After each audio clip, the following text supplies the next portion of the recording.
स्वागत आहे। मी आज तुम्हाला हे बघा खारे बांगडे आहेत, मला हे गावावरून दिलेले आहेत। माझ्या माहेरवरून म्हणजे माझ्या भावानं हे बांगडे दिलेले आहेत आणि ह्या ओल्या मिरच्या पण गावच्याच आहेत। ह्या बघा कशा लांब लचक आहेत। ह्या मिरच्या ह्या अशा मिरच्या असतात ना, ह्याची बांगड्याची चटणी, खाऱ्या बांगड्याची चटणी ओल्या मिरच्या घालून करतात, खूप छान लागते। आमच्या गावाकडे कोल्हापूर साईडला ना ही अशी चटणी बनवतात ना, एकदम 8-8 दिवस ही बांगड्याची चटणी ना जशा तशी राहते, खूप छान होते। मागंदी बी मी रेसिपी टाकलेली आहे, आता पण वेगळ्या पद्धतीने मी ही तुम्हाला दाखवणार आहे। त्यावेळी माझ्याकडे एकच बांगडा होता, एकच बांगड्याची मी तुम्हाला करून दाखवली होती। आता हे 2 बांगडे आहेत, खूप छान पद्धतीने मी आज बांगड्याची चटणी करून दाखवणार आहे। त्यासाठी मिरच्या कशा साफ करायचा हे बघा, देठ। आता ह्या मिरच्या मला गावानं पाठवून 8 दिवस झाले, तर हे असे देठ काढून घ्यायचे आणि हे बघा अशा मोडून या सर्व घ्यायच्या देठ काढून आणि तेला कढईमध्ये चांगल्या अशा भाजून घ्यायच्या, अशा साफ करून घ्यायच्या। हे देठ बीट काढून गावानं दिल्यात। मग ह्या पिकल्या बघा मिरच्या, ह्या अशा गावाला बघा कशा बारीक चवळीसारख्या शेंगा कशा मिरच्या आहेत बघा। संकेश्वरी मिरची म्हणतात ना, तर हीच मिरची आहे। ओल्या मिरच्या दिल्या होत्या तर पिकायला लागल्या, म्हणून म्हटलं आज करायचं उद्या करायचं, टाइम नाही भेटला, मग आज मी हे करायला घेतलोय। बघा मग आता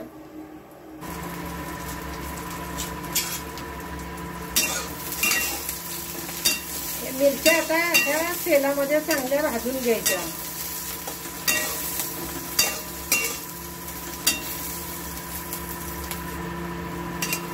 हे बघा आता मिरच्या ना या चांगल्या छानपैकी भाजून घेतलेल्या आहेत तेलामध्ये।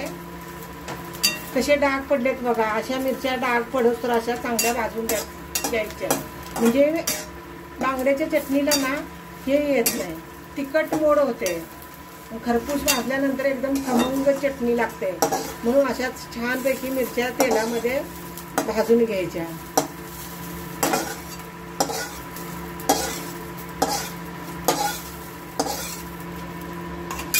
आता हा एक मोठा कांदा घेतलेला आहे, हा कांदा पण तेल टाकून भाजून घ्यायचा।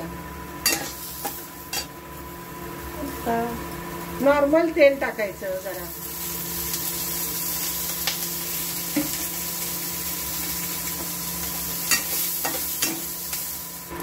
आता आपला कांदा भाजून झालेला आहे, आता कांदा काढून घेते। आता खोबरं बघा हे टाकलंय, खोबऱ्याला मी जरासं तेल टाकून घ्यायचं।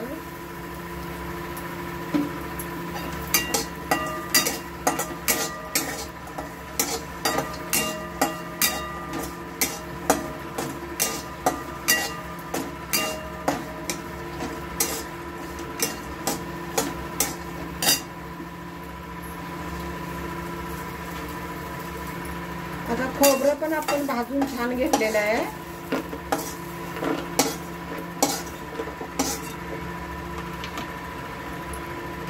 आता हे 4 शेंगदाणे टाकायचे।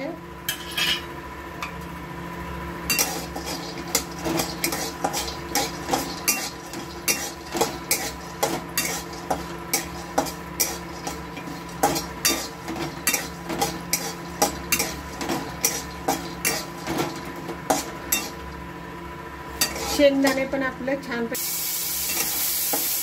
मध्ये जरा तेल टाकून असं थोडं भाजून घ्यायचं। कढई गरम असल्यामुळे धूर निघतो, ते काही करपत नाही काय नाही। कढई जास्त गरम आहे ना, मिरच्या भाजल्या।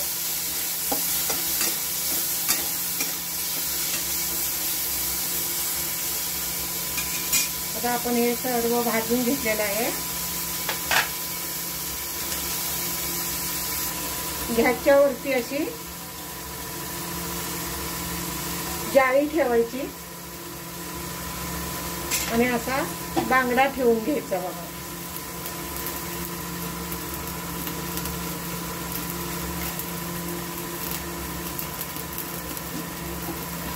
माग तुम्हाला पहिला बी एकदा रेसिपी मी टाकलेली आहे, बांगडा धुवून त्याची चटणी बनवलेली आहे। आता ही वेगळ्या पद्धतीनं, आता हा बांगडा सुका ना भाजून घ्यायचा चांगला, जाळी ठेवायची गॅसवर आणि हा बांगडा भाजून घ्यायचा। आता आपण गॅसवरच भाजणार, गावाला असलं की गावाला कसं चुलीचा इंगळ असतात ना, त्या इंगळावर बांगडा भाजतात आणि सुक्या बांगडाना असा भाजून केलेली चटणी एकदम छान लागते, एकदम स्वादिष्ट बनते चटणी। तुमच्या घरात किती माणसं असतील ना त्या पद्धतीवर बांगडे पण घ्यायचं, 2 बांगडे 3 बांगडे, जशी माणसं घरात असतील ना तसं तुम्ही बनवू शकता।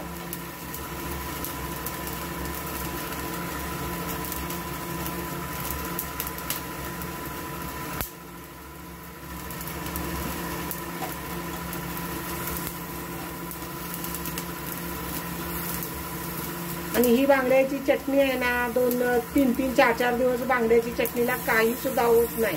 नाही फ्रीज मध्ये ठेवायची गरज नाही कशामध्ये, तुम्ही अशीच व्यवस्थित एकदम छानपैकी करा तुम्ही, चांगली शिजवून चांगली बांगड्याची चटणी ना, मिरच्या हे मसाले सगळे भाजून चांगले तेलात परतून घेतले ना, खराब व्हायचं हेच नाही।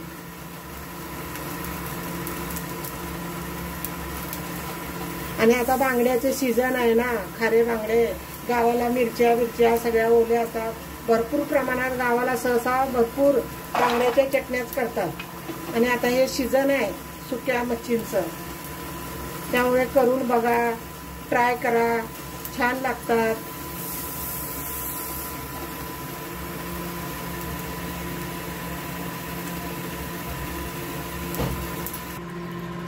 हे बघा शेंगदाणा, खोबरं, कांदा भाजून घेतलेला आहे, हे मिक्सरला हे करून घ्यायचं।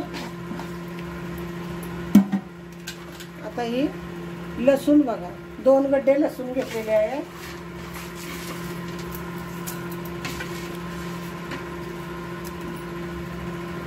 मसाला जरा वाटून घेतला, आता ह्याच्यामध्ये कोथिंबीर टाकायची आणि ह्या मिरची भाजून घेतलेली ही पण टाकायची ह्याच्यामध्ये। आणि आता थोडं मीठ टाकायचं।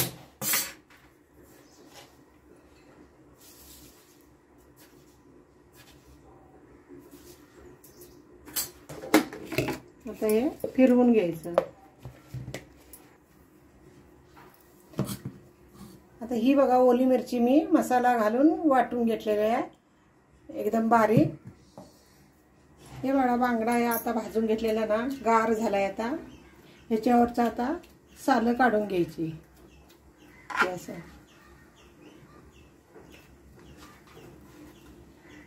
दोन्ही साईडनं सगळं संपूर्ण असं ही घाण काढून घ्यायची।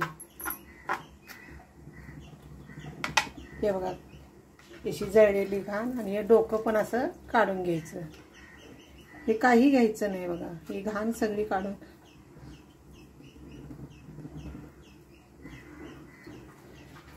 हा बांगडा आता असा सोलायचा।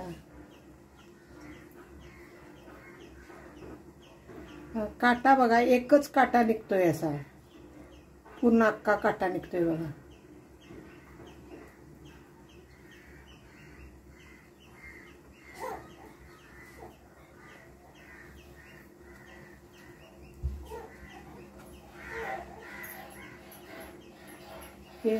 हे बघा घाण ह्याच्यामध्ये एवढी निघाली।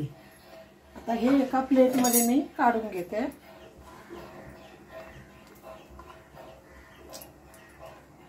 काढून घेते, आता हे आपण साईडला करून घेऊ। याच पद्धतीने आता दुसरा पण बांगडा मी सोलून घेते। आता कढई माझी मी गरम करायला ठेवलेली आहे, आता तेल टाकून घ्यायचं। बांगड्याची चटणी म्हणजे जरा तेलाचं प्रमाण पण जरा घ्यावंच लागतं। ओल्या मिरची मध्ये आपण करतोय। 4 चमचे मी तेल टाकून घेतलेलं आहे।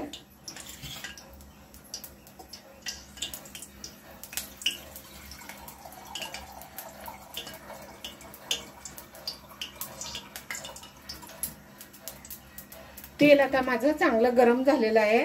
आता कांदा टाकून घेऊ फोडणीसाठी। ह्याच्यात काय राई जिरं ही फोडणी अजिबात द्यायची नाही ह्याला.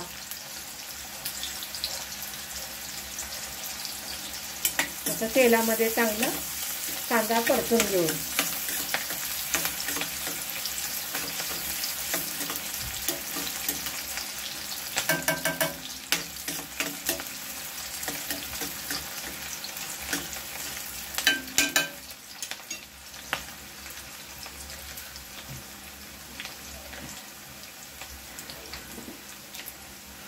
आता कांदा माझा भाजून झालेला आहे.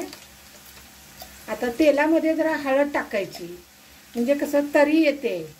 आपण लाल तिखट टाकत नाही, ओल्या मिरचीचं करतोय, तर हळद टाकली ना अशी तरी येते वर बांगड्याच्या चटणीवर. आणि आता ही सर्व मसाले घालून ओली मिरची घालून वाटून घेतलेलं आहे. हे आता हे करून घ्यायचं ह्याच्यामध्ये तेलामध्ये चांगलं बघा परतून घ्यायचं एकदम.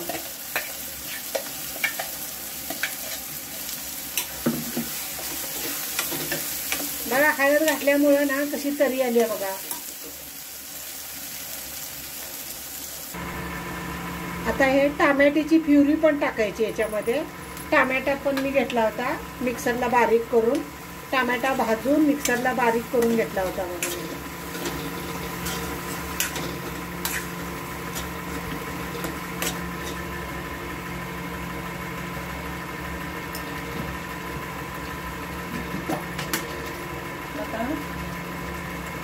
मग अशी मिरची वाटताना पण मीठ टाकलं होतं. आपल्या आवडीप्रमाणे असं थोडं मीठ घालून घ्यायचं, का तर बांगडा पण आपला खारट असतो, मिठामध्येच तो सुकवलेला असतंय, म्हणून मिठाचं प्रमाण आपण बघून जरा चाखून बघायचं आणि मग घालायचं.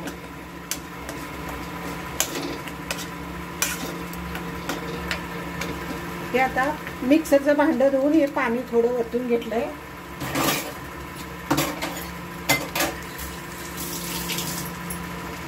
आता हे पण चांगलं हलवून घ्यायचं.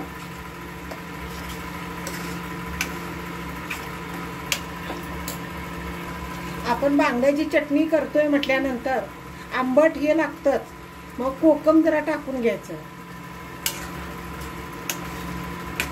म्हणजे असं आंबट असलं ना कालवण नुसतं चटणी हिळवाण लागत नाही, एकदम छान एकदम स्वादिष्ट लागते, म्हणून कोकम घालून घ्यायचं. अजून थोडं पाणी घालून घ्यायचे, चांगलं शिजू दे. छानपैकी चटणीला चांगली तेल सुटोस्तोवर असं शिजवून घ्यायची बघा. आता हा सुका बांगडा बघा कुस्करून घेतलेला आहे, ते असं कुस्करून याच्यामध्ये टाकून द्यायचं.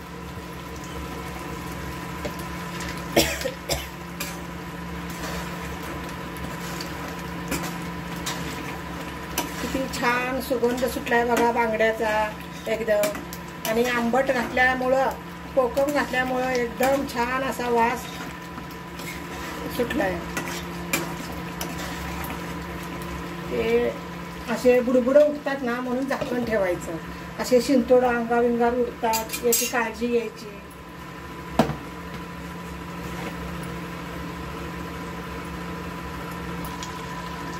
माझी आता हे बघा बांगड्याची चटणी आता माझी तयार झालेली आहे. आता शिजली अगदी, कसा घट्टपणा आलाय बघा. या पद्धतीनं अशी बांगड्याची चटणी अशी फतफतीत अशी करायची. आणि आता सीझन आहे, तुम्ही पण करा पटापट. आणा बाजारातून बांगडे. मला हे गावावरून दिले होते बांगडे म्हणून म्हटलं आता बांगडे ओल्या मिरच्या गावावरून दिलं होतं, म्हटलं आता करून टाकावं. खूप छान लागते, सीझन आहे बांगड्याचं. खारं बांगडे एक नंबर होते चटणी.